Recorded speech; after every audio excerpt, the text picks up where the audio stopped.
जय श्री राम। दोस्तों, एक सवाल हमारे मन में हमेशा रहता है कि वेदों की माने या फिर पुराणों की माने। असल में ना ही हमें जानकारी है पूरी वेदों के बारे में और ना ही जानकारी है पुराणों के बारे में। वेद क्या है, पुराण क्या है, यह सब हम नहीं जानते हैं। तो दोस्तों, यह जानने के लिए हमारी वीडियो पे लगे रहें और वीडियो अगर अच्छी लगे तो वीडियो को लाइक कर दें। हिंदू धर्म के एकमात्र धर्म ग्रंथ है वेद। वेदों के 4 भाग हैं, ऋग्वेद, यजुर्वेद, सामवेद और अथर्ववेद।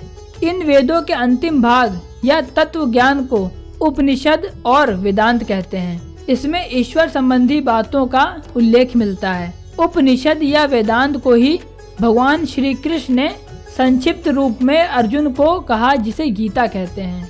आम जनता द्वारा वेदों को पढ़ना और समझना संभव नहीं हो पाता है, इसीलिए प्रत्येक हिंदू को गीता पर आधारित ज्ञान या नियम को ही मानना चाहिए।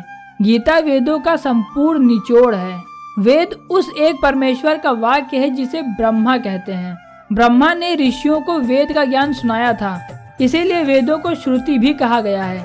ऋषियों ने जब इस ज्ञान को सुनकर दूसरे ऋषियों और राजाओं को सुनाया और उन ऋषियों एवं राजाओं ने अपनी अपनी समझ के अनुसार उसे लिपिबद्ध किया या लोगों को समझाया, तो वह स्मृति ज्ञान हो गया। वेदों को छोड़कर सभी ज्ञान स्मृति के अंतर्गत में आते हैं। वेद में किसी भी प्रकार की काट छांट या जोड़ घटाव नहीं किया गया और हो भी नहीं सकता है, क्योंकि वेद कुछ विशेष छंदोबद्ध हैं जिसमें हेर फेर करना मुश्किल है। दोस्तों, वाल्मीकि रामायण, पुराण और स्मृति ग्रंथ को धर्म ग्रंथ नहीं माना जाता है। ये सभी इतिहास और व्यवस्था के ग्रंथ हैं। कहने का अर्थ ये है कि रामायण और पुराण ये सब हो चुका है पहले से ही, इससे हमें सीख लेने की जरूरत है, या फिर इससे किसी का घमंड तोड़ा गया है तो उससे हमें सीख लेने की जरूरत है।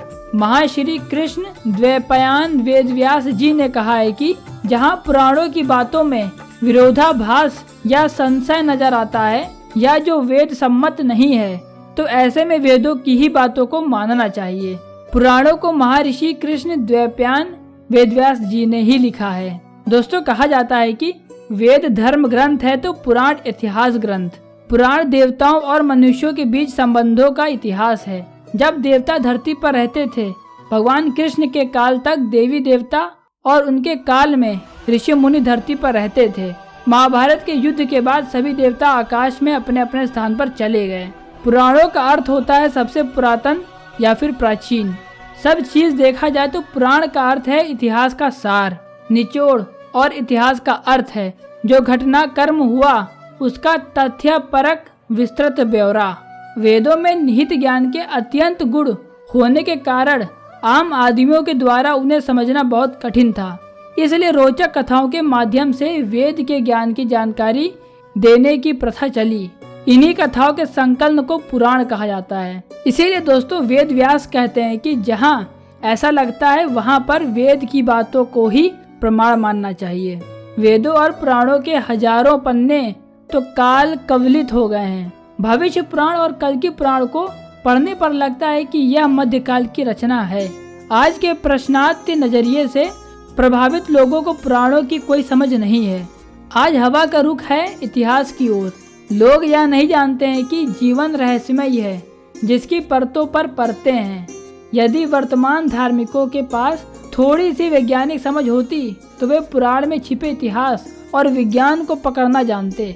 जरूरत है कि हम पुराण की कथाओं को समझें और उन्हें इतिहास अनुसार लिखें। कब तक पुराण की कथाओं को उसी रूप में सुनाया जाएगा जिस रूप में वे काल्पनिक लगती हैं। जरूरत है कि उसके आसपास जमी धूल को झाड़ा जाए, पर उसमें कोई चेंजेस ना किए जाएं।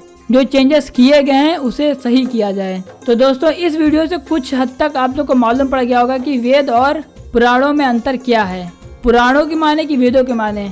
इस वीडियो का जो मूल निकला है उससे ये मालूम पड़ता है कि हमें वेदों की ही माननी चाहिए, क्योंकि पुराण तो इतिहास का सार है। अगर वीडियो अच्छी लगे तो वीडियो को लाइक कर दें और ऐसे ही वीडियो देखने के लिए चैनल को सब्सक्राइब कर लें। मिलते हैं अगली वीडियो में। जय श्री राम।